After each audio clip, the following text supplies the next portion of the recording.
This week on the show, the NBA offseason is already in full swing. Kawhi Leonard plus the draft, we hit on all of that. And the Red Sox face a big test out west. All that and more coming up. Calling It starts right now.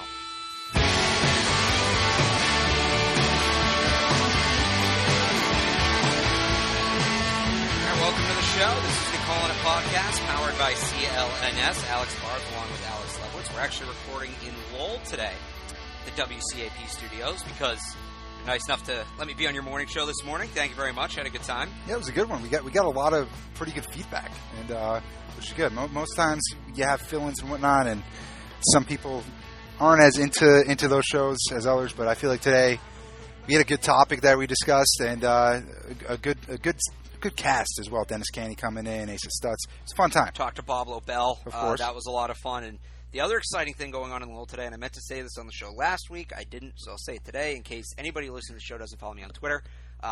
Lowell Spinners home openers today. I've taken a job as the PA announcer for the team this year. I'll be hosting a podcast for them as well, the Spinner Sit Down. You can check that out on lowellspinners.com. So I'm excited to start that, get into some Red Sox minor league baseball. It's going to be a fun one. If you're up at Little Asher, definitely let me know. Reach out on Twitter. More than happy to say hi. Before we get into the baseball on the show, though, Lebowitz, and we'll do that on the next segment, because the Red Sox had a very, very interesting series this past weekend. Yeah. We got to talk about the NBA. It's the gift that keeps on giving. Between, obviously, the draft coming up, this nonsense with Michael Porter. I don't think there's a consensus number one pick yet. There might be. I have not seen this guy is going number one. But before we even get to the draft here, Lebowitz, Kawhi Leonard, what the hell is going on? Apparently he wants out of San Antonio. And there were reports before that even came to light that Danny Ainge and the Celtics went after Kawhi Leonard earlier in the season. In a deal that I'm not sure who would involve that. I think it may have been Jason Tatum or Jaylen Brown. I'm going to guess it was him just lowballing them. Heard that Kawhi was unhappy. Here's Terry Rozier on our pick this year, something like that. And so, obviously, they shooed that away, and they weren't even accepting offers at that moment. But now the ball's really in Kawhi's court, and he wants out, and they'd be smart to try to get something for him, considering he's not going to re-sign there. It's a matter of where he's going to end up. A lot of Celtics fans think Boston is a potential destination. The question is, would you be willing to give up enough to get a guy like that, and would it really be an addition? Right, so that's ultimately what it boils down to. Could he end up in Boston? Absolutely. Celtics can outbid anybody. We've known that. But do you want to give up what it's going to take for a guy who has proven to be an attitude problem? And if he doesn't like Pop, how's he going to feel about Brad? And also this lingering injury, which I think is more concerning than people are making it.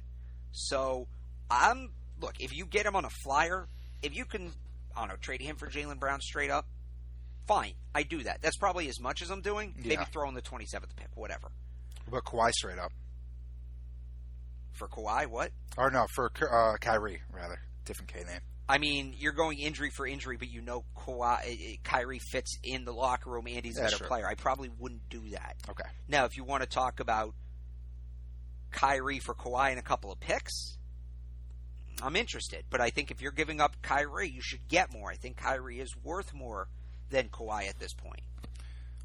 And the other question is, and I heard this phrase this way the other day. I was talking to some people at the beach. But I'm sunburned to hell today.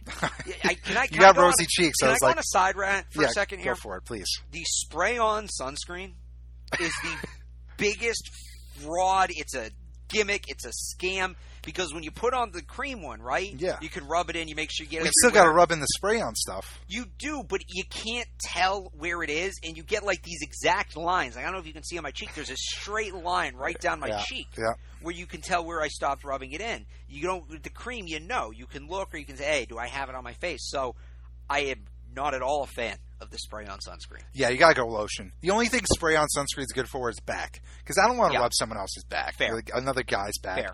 That's the only use for it. Meanwhile, I got a straight line across my shoulder blades too. Of course, because it doesn't cover everything.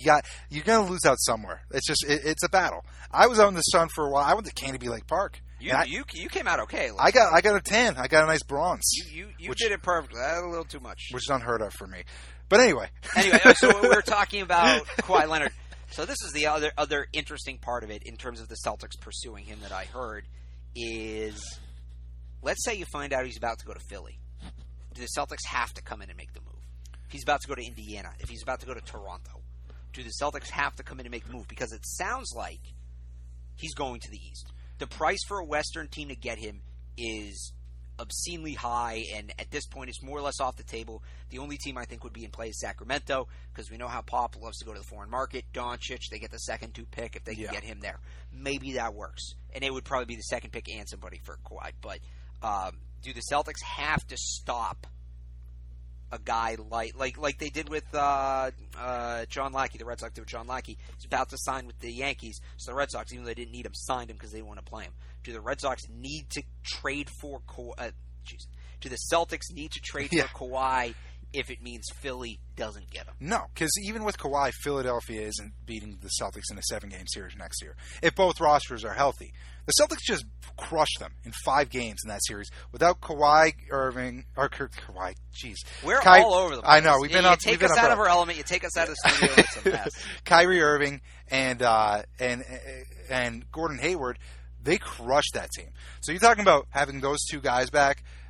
That outweighs the addition of Kawhi Leonard to the Sixers, and that's not even mentioning who they'd have to give up to get a Kawhi Leonard. True. So I don't think it really matters. I think wherever Kawhi goes to, if he ends up in the Eastern Conference, it's not going to be enough to put anyone past the Celtics, barring LeBron James staying in the Eastern Conference. So ultimately, and I know there's some yes buts, some no buts, Kawhi to the Celtics, are you buying in or not? I think there's too many red flags there, and I don't think he'd re-sign, so no, I'm not. Yeah, I'm right there with you. I'll pass on this one.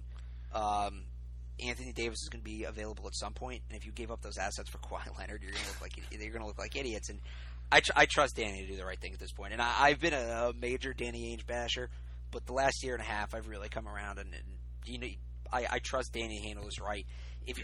If Kawhi, this is all before the trade. If you know Kawhi's going to resign, and he passes a rigorous physical, like the Celtics can work him through whatever test they want to work him through. If he clears both those hurdles, then I'm in. But I don't think that's realistic, and I don't necessarily think he will either. So, I'll as good as Kawhi is, I'll pass on this one. I also think the argument, he can't even play for Pop. I think Pop's more difficult to play for than Brad Stevens. I also wonder if it's a personal thing and not necessarily coaching thing. But it is worth considering. Yeah, I think you do need to factor that in. But if the Celtics don't trade for Kawhi Leonard, sounds like they'll have the 27th pick in the draft. Moving up has been talked about, although that has become very quiet in the last couple recent days. Mo Bamba has shot up the draft boards. That's the guy I want. If they move up, I don't think they're getting Ayton. I think Ayton's going to be the first pick. So realistically, the guy I want is Mo Bamba. I'll pass on Doncic. He seems to me like another dragon bender. What did he do last year? He couldn't get floor time over Alex Len. They don't need another wing. They really don't. And I know that they like to draft the best player available, but no, give me if they move up, give me Bamba. But I think they're picking at 27. Yeah, I don't think they're going to move up. It just doesn't make sense. You already have a couple guys. Hold up, I think your mic shut off there. I don't know if you pressed the button or something. Try talking. Am I there? Hello. There you are. There we okay. are. All right, sweet. Hopefully I was picked up prior to that. Difficulties of the two-man setup here. So I think that maybe I think you already have 2 established young guys in Brown and Tatum. Why would you trade one of those 2 away to get someone who you're not even certain about? And again, trust Danny Ainge's. What if it's like Rozier in a pick? Because I think we all know Rozier I'd be fine. Rozier's the most expendable player on the team. If it's Rozier, the 27th pick, and then maybe a future first. The Memphis, the Clippers one of those 2. I'd be up for that, yeah. Those 3 assets to get Bamba, I am so in on. And you'd also it'd be good for the cap. You'd be getting rid of Rozier, and you're not going to sign him regardless. So now you have you have someone who's going to be here for the next 5 years. I think they have to trade Rozier this offseason. Whether it's during the draft or after the draft or whatever, you're not going to get him back. He's too valuable to let him walk. Ainge doesn't have a history of letting people walk. But what you'll see another Avery Bradley-like trade. Yeah. They're not going to get this outstanding guy. They'll get a role player, Marcus Morris. That ended up being a great trade. Absolutely, and I'd be for that as well. I think Rozier's value is at an all-time high, and he's not nearly as good as what his value is. So, yeah, moving him is a must. Moving up in the draft, not necessary unless he is the centerpiece around that deal. Otherwise, keep Brown, keep Tatum, continue to build, and forget about Kawhi Leonard. Stand pat movement is back. I think that it is warranted now. It has a lot more validity now. Absolutely. They just last time around they had barely won a second round playoff series thanks to injuries and flukes. This time they were the injured team and they still got to Game 7 of the Eastern Conference Finals, which by the way is exactly where I predicted them to be at the beginning of the season. But no, I think that standing pat is true. That being said, especially if you're going to trade Rozier, 27th pick could be important. Now you're just kind of guessing down there in the NBA draft, really outside of the top 5, you're guessing. But couple interesting names being thrown out there. The kid from Villanova, whose name I can't remember. If I remembered it, I know I can't pronounce it. Mm-hmm. But the other one's Grayson Allen. Yeah. And he's been described as a mini Danny Ainge, the agitator, this and that. I don't know if I want Grayson Allen on the Celtics because I want to root against him. People said the same thing about Marcus Smart, It certainly would be interesting. Yeah, do you need 2 of those guys? If they draft Grayson Allen, that to me means they're planning on moving on from Smart sooner rather than later. Well, it's kind of like, Garnett is one of those guys, and he wasn't the only personality type like that, in that 08 Celtics run. They had Perk, who's a bit of a hard ass. They had, James Posey, who's maybe not personality-wise, but he's a stingy guy. I think they could mold a guy like Grayson Allen personality-wise. Whether his game would translate, I just don't know. I'm not a big. Well, that's why you pick him 27th, and exactly. Not, in the top 10. Yeah. But we will recap. The draft is Thursday night, I believe, 21st. Is that Thursday? Today's 19, the 20. Yep. Okay, so draft's Thursday night. Follow us on Twitter for analysis during at Calling It Podcast, and we'll be back next Monday or whenever you listen to the podcast. The next episode, we'll be recapping the NBA draft. On the other side, though. Very, very interesting Red Sox series over the weekend. I want to get into that. You listen to Calling It, powered by CLNS. Calling It is brought to you by American Broadcast Coaches, training the next generation of media talent and communicators. For more information, check out AmericanBroadcastCoaches.com.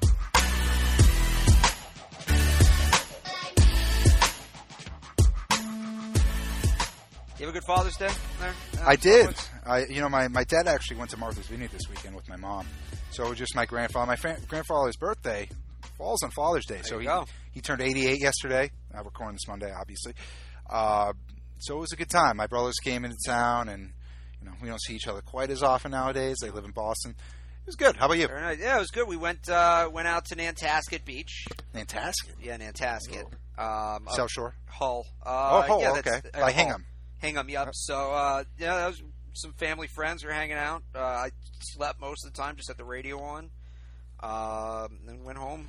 Good old school barbecue. Drank some adult beverages. Had a nice bottle of wine. Yes, a nice bottle of wine. And then he went to bed at like 8 o'clock. My dad did. That's what he wanted to do. And then I did too, because I had to get into Lowell at 6:30 this morning for the show. I don't know how you do that every day. But, I'm used to it at this point. All credit to you. Last night I had a really rough night of sleep. I was up like every hour.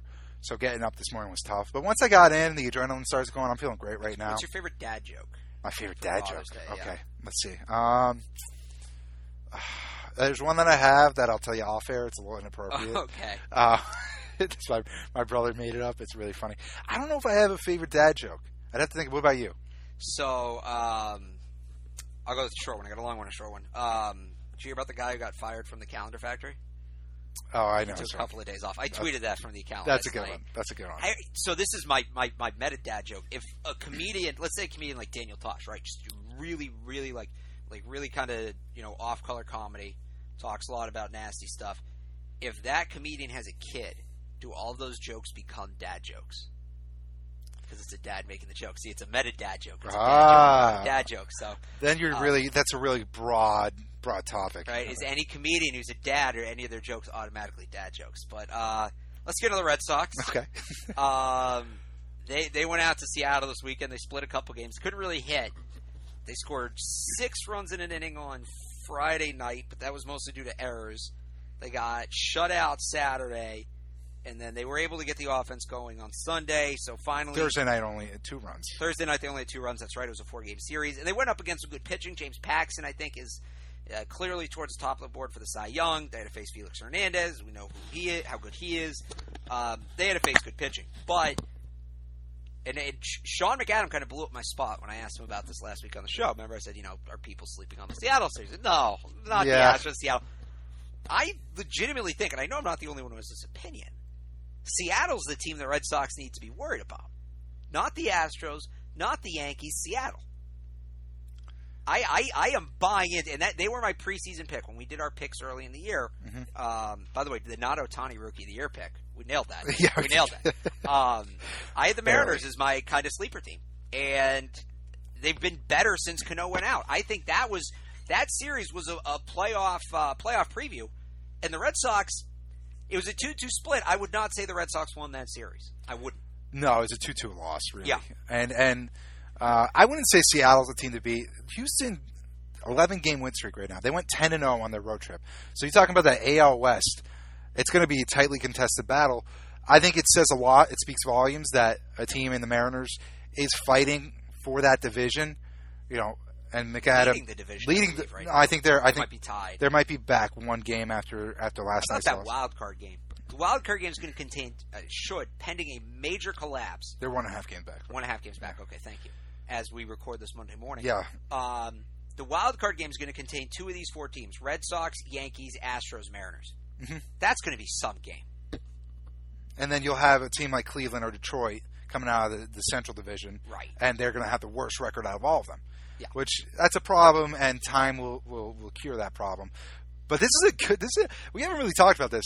This is a phenomenal year specifically for the American League. Oh, well, it's top heavy. There's 4 excellent teams. All that matters is the fact that you have a Yankees-Red Sox rivalry. That's not all that matters. But if you have 4 teams, or really 3, I think it's 3. I'm not including the Seattle Mariners in the conversation. But you're sleeping on them. Look at what they just did to the Red Sox. Paxton's unhittable. That's a West Coast trip where they were at home on the West Coast. We'll the Red see. Sox, they're back here this upcoming weekend, and we'll talk about that in a second. But go ahead. So I'm not going to put a ton of weight on it.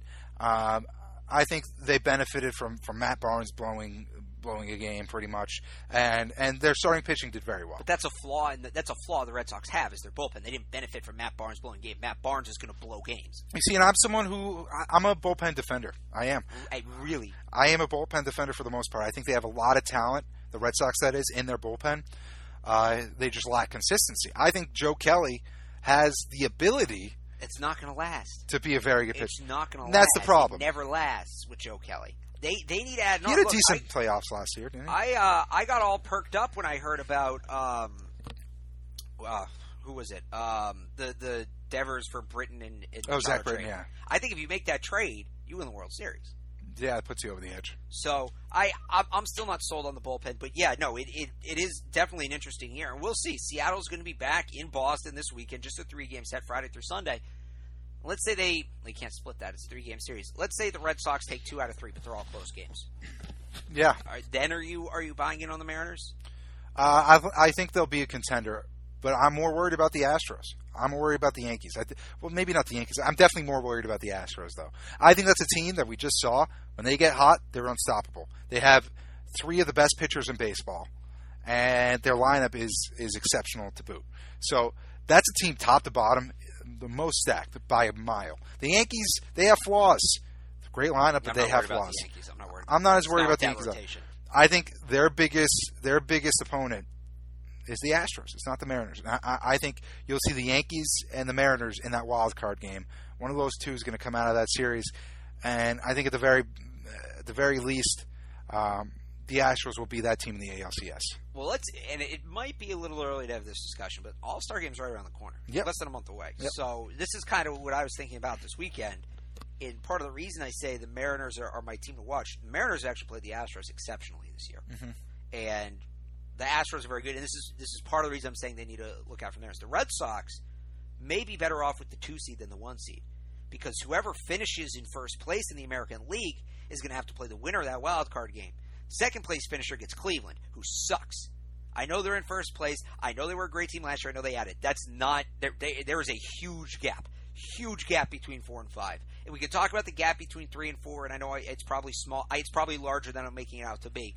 But the gap between 4 and 5 dwarfs that. Yeah. So if let's say the Red Sox come in second place in the American League, which the way Houston's playing now is very possible, and I'll be rooting for them to come in second in the American League, not because I want them to lose, but you beat Cleveland. It's a matchup, right? What are the odds? Like, let's say the Mariners win the wild card game. I'm taking the Mariners over Houston in a best of 5. Because while Houston's rotation has more depth, just 3 games, Paxton, Hernandez, Leak. I love those. And yeah, sure, Verlander and Cole, but those 3 have been unhittable specifically against Houston. And then you may get the Mariners in the ALCS. You may not have to play the Yankees or the Astros. After all this, after all the build-up this offseason. I think that would be the best scenario. It would be. But there's a very clear path where the Red Sox don't have to play the Astros or the Yankees. And it's linked to them ending up with that 2nd seed in the American League. Yeah, I agree. And that's the flaw of this playoff format, which is why the 1 seed should just pick their opponent.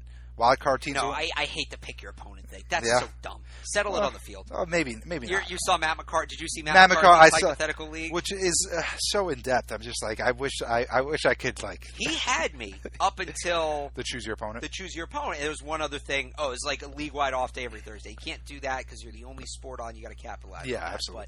But, maybe prime time Thursday night. I'm not about I'm not about pick your opponent. Look, I'd be all for, especially if what they about go, 1 through 4 the seeding. The seeding I like, and let's you have to make winning the division matter, which is important. It matters. The play-in game you will have to do regardless, regardless what seed you are.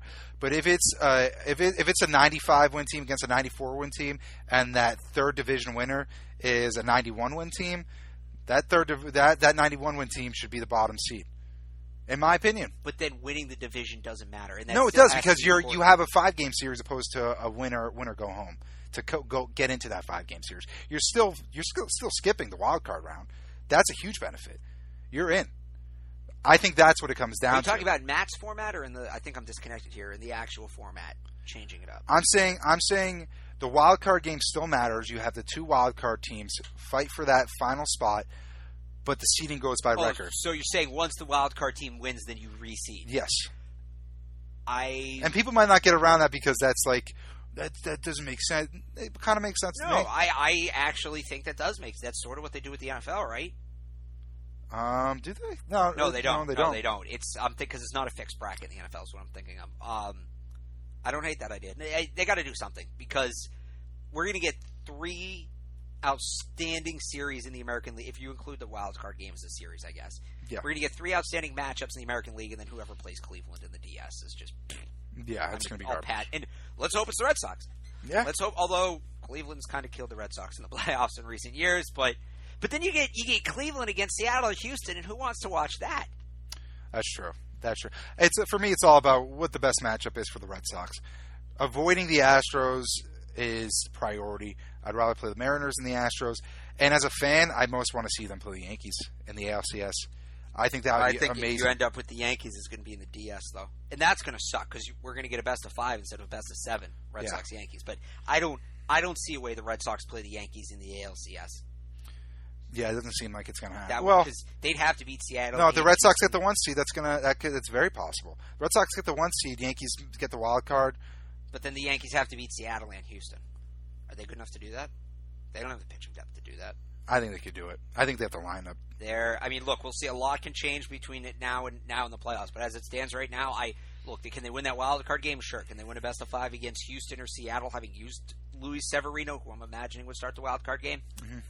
I don't think so. I think that's a bit of a stretch. Instead of going to a third segment, because we both got to get to work with the different format today. Anything else you wanted to touch? I know U.S. Open. We should talk a little U.S. Open. Yeah, sure. Phil Mickelson, the hell, something I would do. Walking after his ball. I will say this though, and I come after baseball fans for this all the time. I come after soccer fans for this. Basically, fans of any sport that isn't football. Get off your high horse with the rules of the game crap. Like a penalty, it's like intentionally fouling in basketball. Yeah, this is it. He would have shot a worse score had he not done that. It was a smart move. Get over the integrity of the game crap. That's what he did. He shouldn't be suspended or anything. It wasn't that egregious. It was actually an intelligent play. Yeah. I understand it. I get the uproar to an extent. I just think it's so ridiculous. I was watching Fox, their pregame, their coverage before they started really getting into the broadcast, into the thick of it, yesterday. And there's this British guy. Oh, my God. He was like, we have a word for this in London. He's an ass. And it's like... You're so ridiculous. It's golf. It was an ass thing to do. But who cares? But like he was saying, he use some really harsh language to describe it. It's like, calm down. This is why people don't like golf. You're too uptight. Have a little. Why can't we get Happy Gilmore in there? Like, why can't we have a little bit more of that type of edge? Phil Mickelson is a degenerate. He gambles allegedly. He gambles all the time. Allegedly. He's in debt with a bunch of people allegedly. No, that one I think is proven. Maybe it is proven. Didn't he go to court for something last year? Yeah, he's not an upstanding citizen. He's not what golf wants as their representative. That's hilarious. That's great. It's the classy person sport, and you have a guy who's a degenerate in it. Yeah, he's going to start putting. He's going to putt a ball that's still moving. That's hilarious. Get over it. But you know what? I loved that tournament this weekend because when I watch golf, look, I want to see guys dominate. That's always fun. Yeah. But on the other hand, I want to see guys play like me. I want to shoot a guy. I want to see a guy shoot a 5-over, get pissed, and throw his club in the woods. Yeah. I want to see a guy miss a putt and chase after his ball because that's like it makes me feel like, oh, maybe I'm not as bad as I think I am. So. Or maybe I don't have anger issues. It's like the video of who was the Mets manager that came out last week? Collins. Terry Collins yelling at the umpire. That was an awesome video. By the way, I shook Terry Collins' hand once, like top 2 handshake I've ever had. Is he aggressive? Firm, not too aggressive. It's a firm, confident handshake, and now I know why. But like. Put that out there more. That's what we want to see. We want to see golfers be emotional and be pissed off. Yeah. We want mic'd up managers yelling at umpires. I get why they don't do it, but like they do it for the umpires though. That's the weird part. Umpires don't deserve it. I know. Oh, I agree. They get paid too much money, and it's awesome. It's great for the sport. Both of those sports, they have parallels in the sense that they're considered boring. Yes. They need some more spice. Trying to get a little bit more with more edge. More degenerates involved, more cursing, all that stuff. I think it's great. It's like a little more of an angle. It's like the people who are like, there shouldn't be any fighting in hockey. Like, get out of here. Like, don't shut up. Like, there should be fighting in every sport. Exactly. They should. The guy at first and the first baseman should be dropping hands all the time. Slugfest. It should be slugfest. They should be punching each other in the nuts when they're rounding bases. Like, honestly, make it as dirty and as ridiculous as possible. More people will start to pay attention. More people will watch, and it will benefit your sport. Well, speaking of boring sports, let's close on this just so I can get it into the search tags. Yeah. Sure, it's going to be searched for. It's the World Cup. Ugh. Have you watched it all?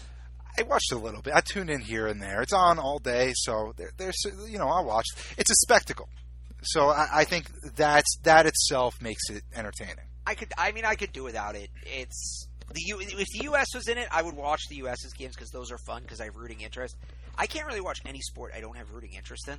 Yeah. So the World Cup for me, and Portugal, Spain, sure. Brazil, Germany, sure. Like, I get why these are big games. If I wasn't at the beach, if I wasn't working, I probably would have had them on in the background if I was sitting at home. But again, I would rather, it was a beautiful weekend. Would have rather been outside, played some golf, gone out to the beach, gone out to dinner, that kind of thing. The World Cup without the U.S., there's just no zip for me. Also, it's Fox. It's not ESPN. ESPN's announcers were great. Fox's announcers, from a little bit I have watched, not doing it for me. Yeah, I don't care about that as much. I hate FIFA as an organization in general, and the IOC. So it's kind of a moral stand. You know how I feel about the Olympics. I feel somewhat similarly. Well, my thing about sports fans shouldn't take moral high ground. You don't think so? No sports fan should take moral high ground. I think there's a line. No. I'm sorry. If you're a college football fan... I'm not. I don't watch it. I feel the same way. Are you an NFL fan? Yeah, you have no more high ground. Exactly. It was like when the Tennessee fans didn't want you got it. Schiano because he may have been involved with the Penn State scandal. That's not why they didn't want him. No, yeah. They want him because he's a bad coach. They wanted Mike Leach instead, who locked a concussed kid in his shed. I think there's. Did you see Mike Leach's Twitter rant? No. Oh my God, he went off the handle. He found some.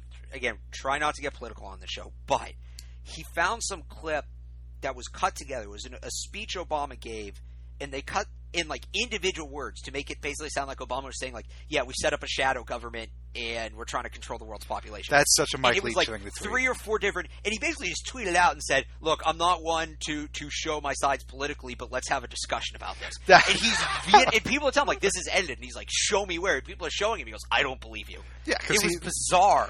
He did this like 1 a.m.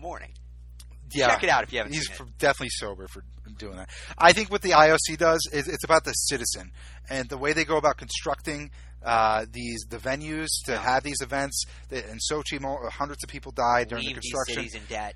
China people were paralyzed due to they were physically beaten by police over eminent domain issues, and it's been a huge corrupt thing, and that's mainly with the IOC. But the FIFA takes bribes. Yeah. It's all the same stuff, and with athletes, I get the CTE conversation. I get it.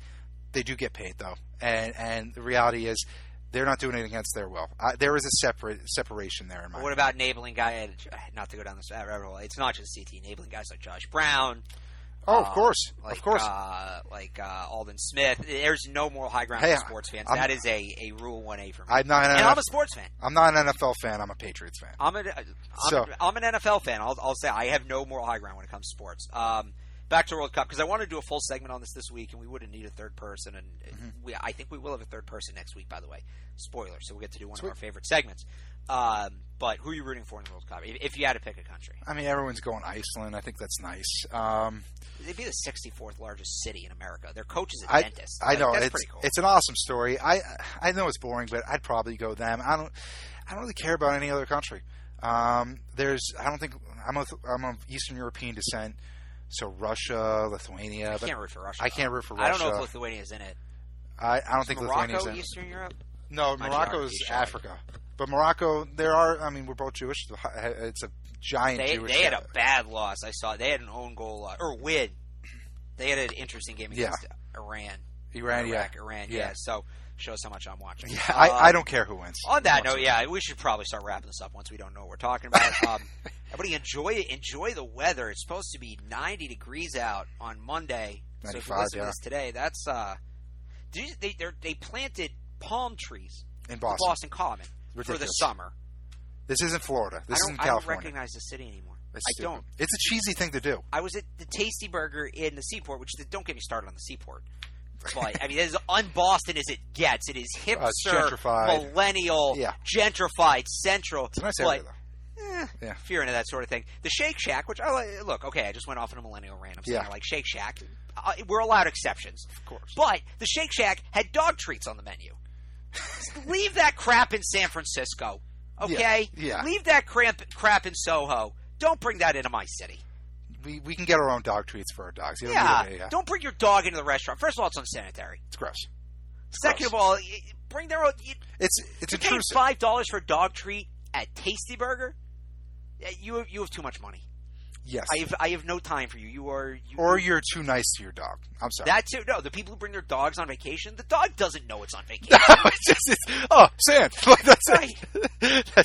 They don't. Dump a bunch of sand in the basement. Leave it down there. It's the same thing. All right. Now I'm going on anti-dog. All right, that's when I start getting the heat. So that'll do it for us this week. Make sure you follow us on Twitter at Calling It Podcast. Check us out online, clnsmedia.com. Actually, one more plug.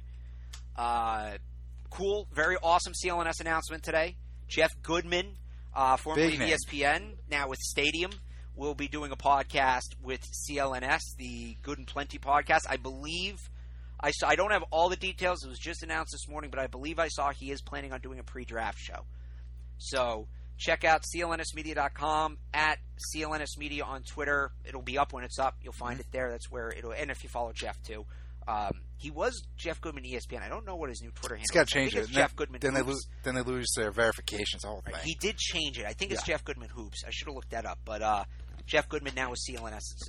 We're all very excited at the network. And welcome to Jeff, and definitely check that out after you listen to our show. So, again, people to follow, at Calling It Podcast, at CLNS Media, whatever Jeff Goodman's handle is. And check us out online at clnsmedia.com. We'll be back next week. More baseball talk, NBA draft recap. NHL draft, I believe, as well, so we'll talk about that too. Until then, he's Alex Lebowitz. I'm Alex Barth. Thanks for listening. We'll talk to you next time. Bye!